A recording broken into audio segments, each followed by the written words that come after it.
അസ്സലാമു അലൈക്കും വറഹ്മത്തുള്ളാ. പാദവാർഷിക പരീക്ഷയുടെ 4ാം ക്ലാസ്സിലെ ദുറൂസുൽ ഇഹ്സാനിൻ്റെ മോഡൽ ക്വസ്റ്റ്യൻ പേപ്പറാണ്. അപ്പോൾ ഒന്നാമത്തെ ക്വസ്റ്റ്യൻ നോക്കാം. യോജിച്ചവ ചേർക്കാം. അതിലെ ബ്രാക്കറ്റിൽ നഖം മുറിക്കണം, ശരീരത്തിലെത്തിയ വിശപ്പുക, ഇടതുകാൽ മുന്തിക്കണം, ഈമാനിൻ്റെ ഭാഗമാണ്, വലതുകാൽ മുന്തിക്കണം, വീട് വൃത്തിയായി സൂക്ഷിക്കണം. അപ്പോൾ ഒന്നാമത്തെ ക്വസ്റ്റ്യന്, വീട്ടിൽ നിന്ന് പുറത്തിറങ്ങുമ്പോൾ ഏത് കാലം മുന്തിക്കുക? ഇടത് കാൽ മുന്തിക്കണം. വീട്ടിലേക്ക് കയറുമ്പോൾ വലതു കാൽ മുന്തിക്കണം. വൃത്തിയുള്ള ശരീരത്തിന് നഖം മുറിക്കണം. 4-മത്തെ, വൃത്തിയുള്ള പരിസരത്തിന് വീട് വൃത്തിയായി സൂക്ഷിക്കണം. 5-മത്തത്, മാരക രോഗങ്ങൾക്ക് കാരണമാകും ശരീരത്തിലെത്തിയ വിശപ്പുക. 6-മത്തത്, വൃത്തി ഈമാനിൻ്റെ ഭാഗമാണ്. 2-മത്തെ ക്വസ്റ്റ്യൻ നോക്കാം. അതിലൊന്ന്, പ്ലാസ്റ്റിക് വഴി ഉണ്ടാകുന്ന പ്രശ്നങ്ങൾ. കുറേ പ്രശ്നങ്ങളുണ്ട്. അതിലൊന്നാണ്, 100 കണക്കിന് വർഷങ്ങൾ മണ്ണിലും വെള്ളത്തിലും അത് ദ്രവിക്കാതെ കിടക്കും.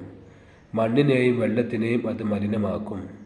ഭക്ഷണം വഴിയായി ജീവികളുടെ ശരീരത്തിൽ അതിൻ്റെ അംശങ്ങൾ എത്തും. ശരീരത്തിലെത്തിയ പ്ലാസ്റ്റിക് മാരക രോഗങ്ങൾക്ക് കാരണമാകും. അങ്ങനെ തുടങ്ങി കുറേ കാര്യങ്ങളുണ്ട്. അതിലേതെങ്കിലും 2 എഴുതുക. 2, പ്ലാസ്റ്റിക് നിയന്ത്രണ വഴികൾ. ഇതെല്ലാം നിയന്ത്രിക്കാൻ എന്താ നമുക്ക് ചെയ്യാൻ പറ്റുക? അതിലൊന്ന്, തുണിസഞ്ചി ഉപയോഗിക്കുക. 2, പ്ലാസ്റ്റിക് അല്ലാത്ത മറ്റു ഉൽപ്പന്നങ്ങൾ ഉപയോഗിക്കുക. 3-മത്തത്, പ്ലാസ്റ്റിക് സംസ്കരണത്തിൽ ആരോഗ്യ പ്രവർത്തകരുടെ നിർദ്ദേശങ്ങൾ അനുസരിക്കുക. ഈ 3 കാര്യങ്ങളാണ്. അതിലേതെങ്കിലും 2 എഴുതുക. 3-മത്തത്, ദുർവ്യയം ഒഴിവാക്കേണ്ട കാര്യങ്ങളാണ്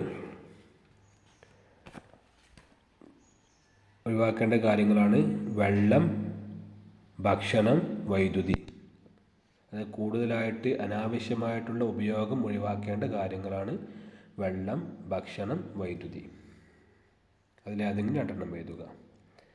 4-മത്തത്, പ്രകൃതിയെ സംരക്ഷിക്കേണ്ടതിന് ആവശ്യമായ കാര്യങ്ങൾ എന്തെല്ലാമാണ്? പ്രകൃതിയെ സംരക്ഷിക്കാൻ ആവശ്യമായ കാര്യങ്ങൾ അതും കുറേ ഉണ്ട്.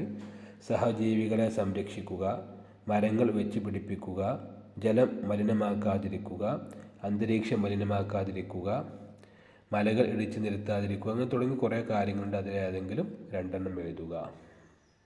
അടുത്ത ക്വസ്റ്റ്യൻ, ആശയം എഴുതാം, അർത്ഥം എഴുതാം. വഹറൽ ഫസാദു ഫിൽ ബർരി വൽ ബഹരി ബിമാ കസബത് ഐദിൻ നാസ്. അതിൻ്റെ അർത്ഥം എഴുതാനുള്ളതാണ്. മനുഷ്യ കരങ്ങളുടെ പ്രവർത്തന ഫലമായി കരയിലും കടലിലും നാശം പ്രത്യക്ഷപ്പെട്ടു. അതാണ് അതിൻ്റെ അർത്ഥം.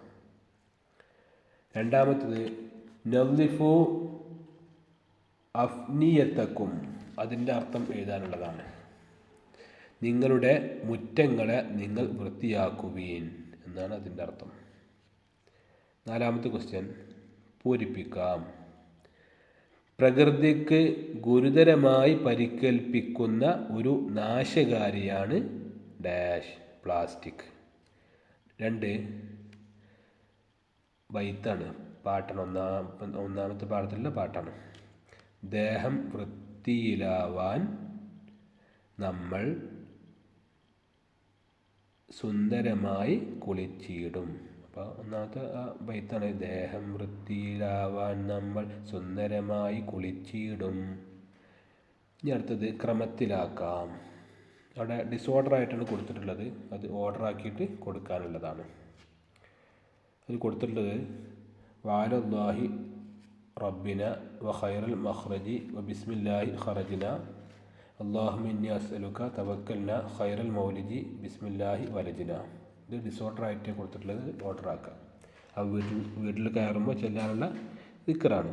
അല്ലാഹുമ്മ ഇന്നി അസ്അലുക ഖൈറൽ മൗലജി വ ഖൈറൽ മഖ്റജി ബിസ്മില്ലാഹി വലജ്ന വ ബിസ്മില്ലാഹി ഖറജ്ന വഅലല്ലാഹി റബ്ബിന തവക്കൽന. അതാണ് എഴുതി കൊടുക്കേണ്ടത്. അത് ഓർഡറിലാക്കിയിട്ട് എഴുതാം. അടുത്ത ക്വസ്റ്റ്യൻ, 6-മത്തെ ക്വസ്റ്റ്യൻ, ഉത്തരം എഴുതാം. മരണാനന്തരം പ്രതിഫലം ലഭിക്കുന്ന പുണ്യകർമ്മമാണ് എന്ത്? മരിച്ചാൽ പ്രതിഫലം ലഭിക്കുന്ന പുണ്യകർമ്മമാണ് എന്ത്? മരങ്ങൾ നട്ടുപിടിപ്പിക്കൽ. അടുത്തത് 2, പ്ലാസ്റ്റിക് അന്തരീക്ഷത്തെ മലിനമാക്കും എങ്ങനെയാണ് പ്ലാസ്റ്റിക് അന്തരീക്ഷത്തെ മലിനമാക്കുന്നത്? പ്ലാസ്റ്റിക് കത്തിക്കുമ്പോഴുണ്ടാകുന്ന വിഷപ്പുക അന്തരീക്ഷത്തെ മലിനമാക്കും. അടുത്തത് 3, ഖൽബിനെ ശുദ്ധമാക്കണം എന്തിൽ നിന്നെല്ലാം? കിബർ, ഹസദ്, റിയാ, ഷിർക്ക് എന്നിവയിൽ നിന്നെല്ലാം ഖൽബിനെ ശുദ്ധമാക്കണം. അടുത്ത ക്വസ്റ്റ്യൻ, വീട്ടിൽ നിന്ന് പുറത്തേക്ക് ഇറങ്ങുമ്പോൾ എന്തു ചൊല്ലണം? വീട്ടിൽ നിന്ന് പുറത്തേക്ക് ഇറങ്ങുമ്പോൾ എന്താണ് ചൊല്ലേണ്ടത്? ബിസ്മില്ലാഹി തവക്കൽതു അലല്ലാഹി ലാ ഹൗല വലാ ഖുവത ഇല്ലാ ബില്ലാഹ്. 5ാമത്തെ ക്വസ്റ്റ്യൻ, നമ്മുടെ പ്രകൃതിയിൽ ഉൾക്കൊള്ളുന്നു എന്തെല്ലാമാണ് നമ്മുടെ പ്രകൃതിയിൽ ഉൾക്കൊള്ളുന്നത്? സുന്ദരമായ മലകളും ജലാശയങ്ങളും ജീവജാലങ്ങളും അന്തരീക്ഷവും ഉൾക്കൊള്ളുന്നതാണ് നമ്മുടെ പ്രകൃതി. അതാണ് ആൻസർ. അല്ലാഹു സുബ്ഹാനഹു വ തആല നമുക്കെല്ലാവർക്കും നവാഫത്ത് വൃത്തി നൽകി അനുഗ്രഹിക്കട്ടെ. അസ്സലാമു അലൈക്കും വറഹ്മത്തുള്ളാഹി.